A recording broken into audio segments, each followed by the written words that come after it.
Hello everyone, this is Yxlarb here, and we're back playing some Forza Motorsport 4. And here I am with the Honda Fit Sport, previous generation, for those of you keeping up, but this is the 2009. Last time we used the Chevy Spark, and as you can see I haven't modified it in any way besides, paint, window tint, etc. But that's all free, so who really cares? But anyway, I took the liberty of upgrading my Honda Fit off screen. Well, not upgrading it, upgrading its affinity, and now I'm at level 4 with Honda. So, free parts all the way around. That's the important thing. And I also got the Gen 1 Miata and 71 Skyline GTR, just from levels and such. I won't be buying cars unless I specifically say I am, so you can just assume all the cars we get are from level ups. So as you can see, here's the affinity here. Chevy is just 1, Honda is 4. And the reason why I upgraded to 4 is because I want to use this car today. We are going to be doing a track build on this Honda Fit, and we are going to be using it in the championship in the World Tour.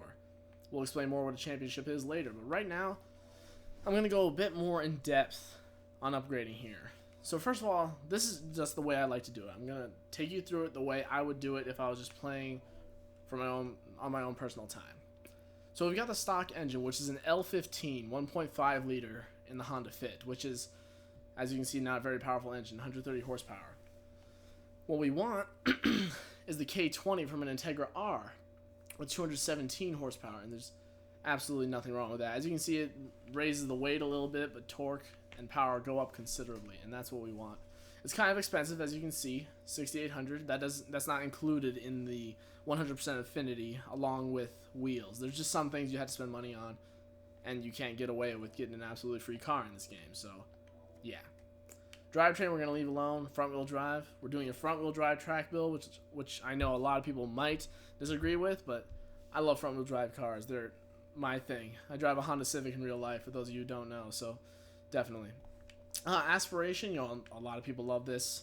If we were going for a max A class, I would definitely be turboing, but we're going to remain a B class, actually, in the long run here. So, we're just going to do what we can and make that work.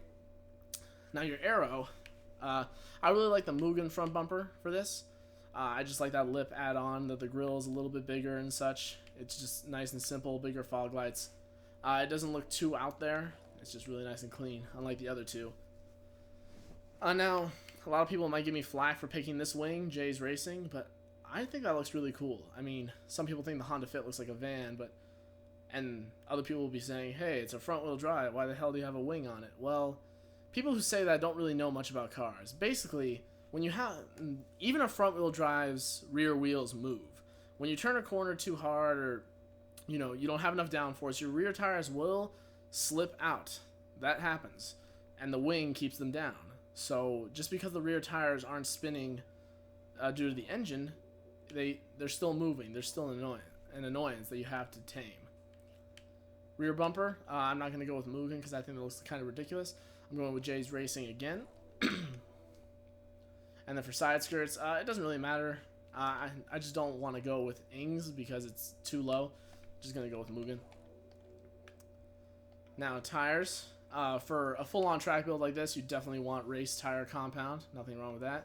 As you can see, our lateral G's go up by quite a bit, 0.982, and that's the most important thing. I mean, look at those differences right there. Everything goes up like crazy. Handling, launch, braking, all that. Front tire width, you want as wide as it can go. Rear tires, I mean, it doesn't matter all that much. I'll probably leave it here for now, and of course, rear tire width matters. I mean, the more width you got, the better traction you got, the less you have to worry about the rear wheels slipping. Wheels that I love to use for track builds are Volks racing wheels, TE37s. These I love, absolutely. I believe they start out at 16 inches on the Fit, maybe 15. No, it was 16. I'm going to go with some 18s on here. Some might think it's a little too big, but I think 18s look really nice. Just the right amount of tire for me. Now for a track build, you don't really want the biggest wheels you can get. First of all, that's heavy, and then you got less tire to get away with. So, I mean, it's just not an ideal situation. Now, when we're dealing with our clutch and transmission, it's usually a problem with the transmission. As you can see here, every time you upgrade one, it decreases shift time, as you can see. 0.04 seconds, 0.09, 0.15. But if you go all the way to the race one, our launch goes down immensely. And honestly, I've never really been able to explain why, but I've noticed that in older cars, you know, like classic muscle cars, when you go to this last one, race transmission, regardless of how much power you have, it always increases. It doesn't destroy your launch like this. But in a modern car like this one, you know, 2009, adding, you know, a sixth gear or whatever, really, you know, makes you lose your launch. And I can't really explain it all that well, but I know in the long run, no matter how much power I put on this thing, which is going to be, you know, not much more than 230, you know, our engine swap basically took care of the power we wanted. We're just going to go with a sport transmission. I don't want to lose that launch. And in front wheel drive, the launch can be especially bad, so yeah. You want race everything right there. That's what you need. Brakes, always having the best brakes helps. Even though the brakes are bigger, they make you lose weight and all. Now, if you're talking to a lot of people in the car world, lowering your car can be one of the most important things, not only for the track, but just for your street cred. And I just lowered my car the other day. I have a Honda Civic. I lowered it 1.8 inches. That was about 1.7, so I'm right on track, huh?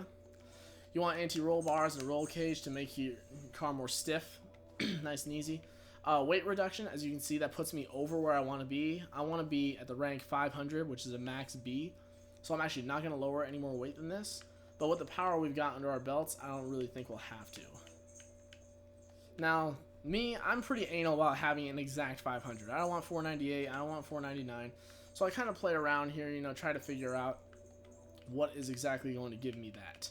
I think oil and cooling might do it. Yes, so 220 horsepower there. And there we go, 500 exactly. So now let's take a look at the end result. Since this is a track build, I'm not tinting windows or anything, so you can see the roll cage. And just a really nice race build. So there we go. I'm sure not many of you were expecting to see a... sorry. I'm sure not many of you were expecting to see a track Honda Fit, the Sport. Don't forget, it is the Sport this episode, but you can't deny that. That looks fantastic. Look at those wheels. Look at that wing. Rear diffuser, everything. Nice little exhaust tip. We got it going on. Are we done there, though? No. We're actually going to introduce this. I'm actually going to introduce you to a new, well, not a new feature. It's a new feature in this series, but we're going to go test drive. I always like to go to the Infineon Raceway NASCAR circuit. It's a nice blend of, you know, speed and corners, and there's a lot of corners, so that's what I really want, windy roads and all that. So you can balance everything out nicely. So here we are. There we go. Just listen to that, K20. Tell me that doesn't sound good. So anyway, as you can see, front wheel drive, plenty of wheel spin. Now on this K20 motor, you're actually going to want to shift pretty quickly, either right before red line or on red line, just because, you know, it's easy to max out the speed if you shift a little bit too late. You don't want that. Oh, there I go. What just happened there? Alright, let's get back on it. So basically, I've already done a test run of this earlier. That was this morning. But as you can see, you know, we got plenty of downforce. We got plenty of traction. We're making these corners in no time. I mean, ideally, you know, after we tune this thing up and all that. By the way, I don't mind going off there. I actually think it's faster to go off the track there. It depends on the situation or the circumstance, but really, you can see. Now, I'm used to playing on the tuning setup, which I had already set up for this car, but I'm actually going to show you how to make that same tuning setup right now. So let's just stop. You can do this from the menu or from test drive. You just go into tuning setup. Don't show this message again. So we've got our tires, first of all. We're not going to mess with this, actually, but basically, you know, now, I might be wrong here. If you lower the PSI, it takes less time to heat up the tires, or the other way around. I can't remember, so don't quote me on that. I'm not the best tuning guy out there. I like to just throw the parts on and get out there. Only when I'm doing like track builds and such do I do too much tuning, but whatever. Gearing, this can be important for your top speed, especially adjusting your final drive. It can make your acceleration slower, but it can make your top speed higher. So, you know, it all depends on what kind of application you've got going on. So, now for alignment, I like to leave the front at a negative 0.5 degrees of camber, and 0.7 at the rear in a front wheel drive. That's just how I like to do it. Toe, I don't like to mess with. Same thing with caster. Anti-roll bars, basically everything that has an option to be softer or stiffer, make stiffer for the racetrack. So there we go. Ride height you want to be the lowest possible. So even though we lowered it before, we just lowered it another 0.4 inches. It's a little over 2 inches low now. So stiffen a bit, rebound stiffness and bump stiffness. We don't. If you had the Forza adjustable aero splitter or rear wing, you could adjust it for speed or cornering, which might be a better idea for a track build. But I think the wing looks ridiculous and on hatchbacks and all that at least, so it's not my thing. Braking, I always like to have the front take 60% of the braking, in a front wheel drive. That's just how I am.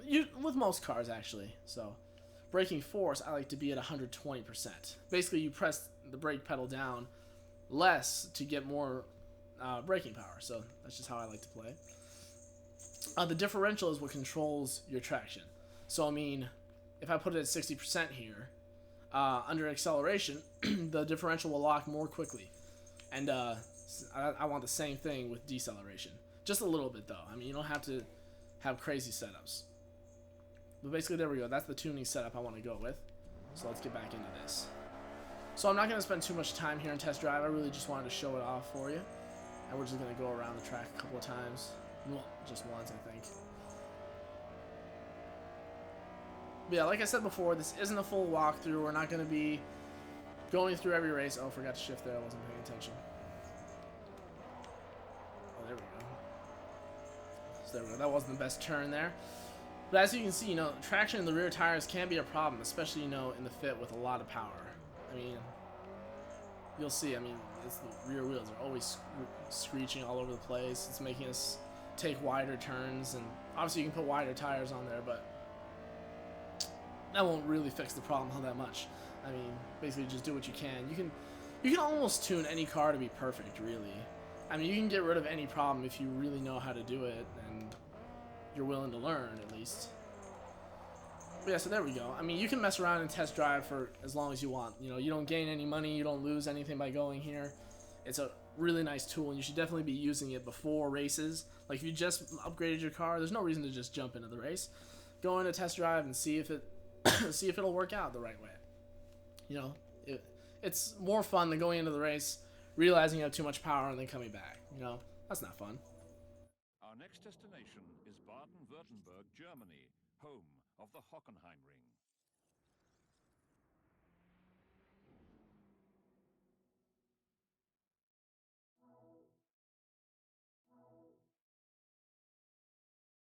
Alright, so here we go. Now I'm going to explain championship races. You have these at the end of each series. One second. Sorry about that, but one of my cats was playing with a very loud toy. I'm sure you heard it.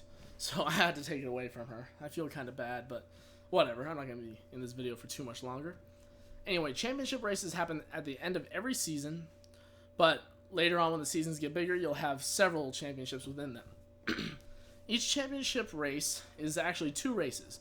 You race on the same track under different quote-unquote weather conditions, which basically just decides the temperature. Now, I don't know for a fact or not that the weather affects, temperatures in your cars or increases power or not. I don't know if the game's that realistic, but if it is that realistic, I'm very impressed, actually. So, kudos to them.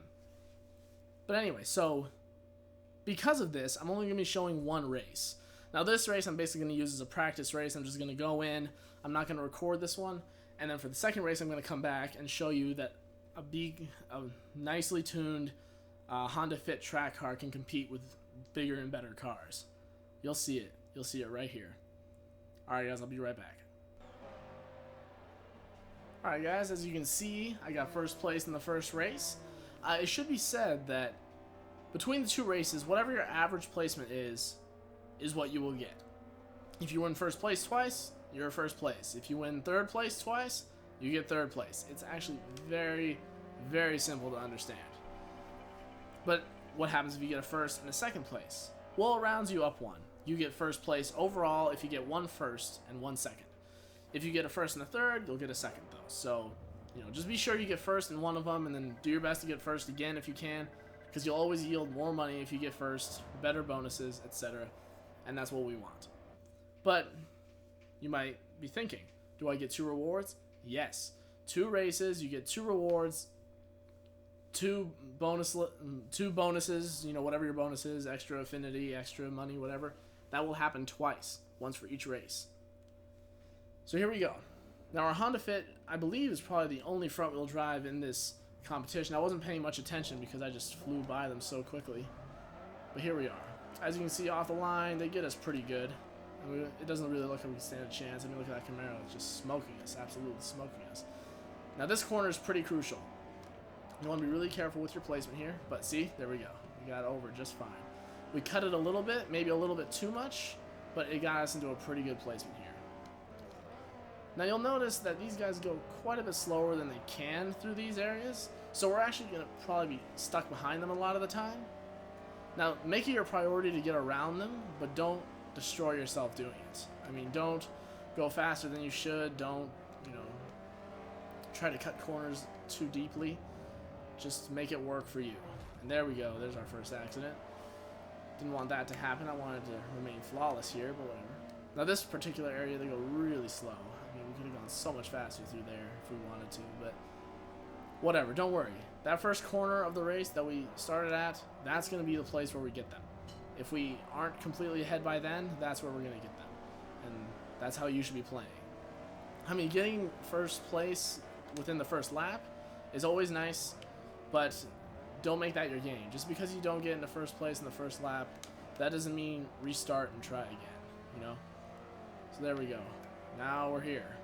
Now, head on, we're probably not going to beat this RX-7. I mean, it's going to smoke us with its rotary power.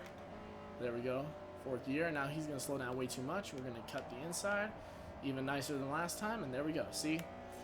By not slowing down so much for that corner like the AI does, we can get a pretty solid head start. So there you go, guys. You didn't think a front-wheel drive track car could exist? Now you know.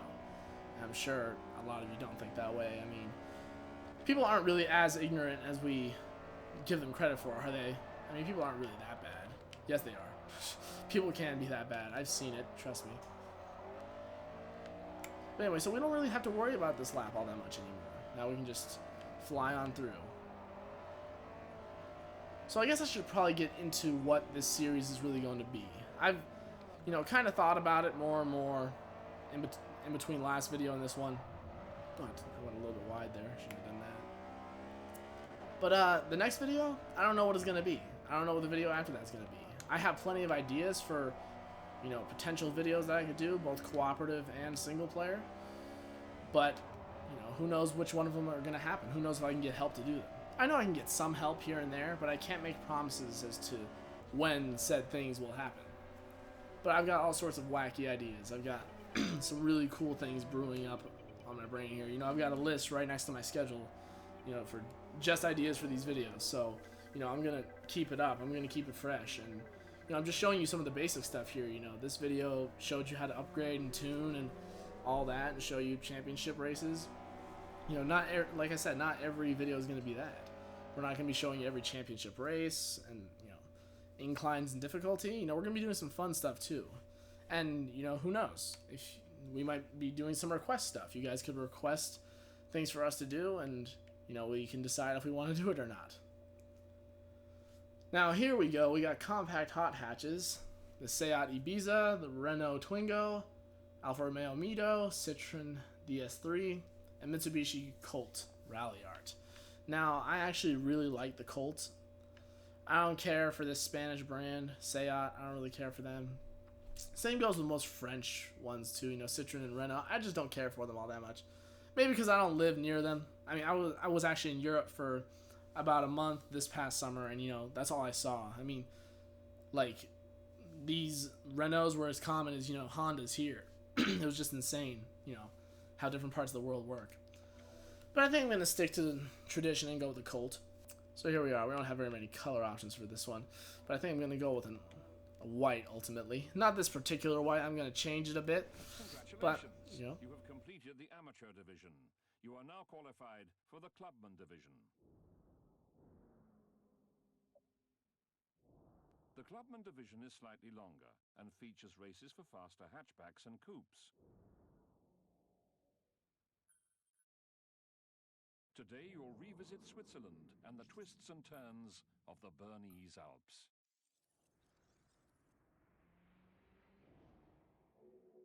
So there you go, guys. That's our first season done completely.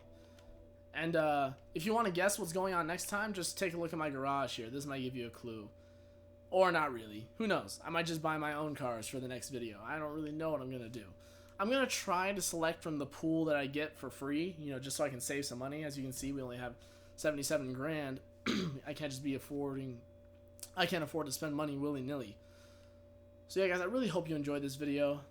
I know, you know, front-wheel drive track cars aren't everybody's thing, but I'm going to try to appeal to everyone in these videos. This is something I personally enjoy a lot. As you guys know, I own a front-wheel drive car. Not a track car by any means, but, you know, a fun little sporty front-wheel drive. Like I said, guys, who knows what's coming next? I hope you guys will give your input as to what I should do next. I would really appreciate that. Oh, and my cat just fell off the table. That's sad. Anyway, guys, next time, I promise, will not be the Honda Fit again. Who knows? We could probably visit this car again sometime later during a challenge or something, but next time will be something completely new. We're going to stray away from front-wheel drives for a little bit at least. I'll see you guys in the next video.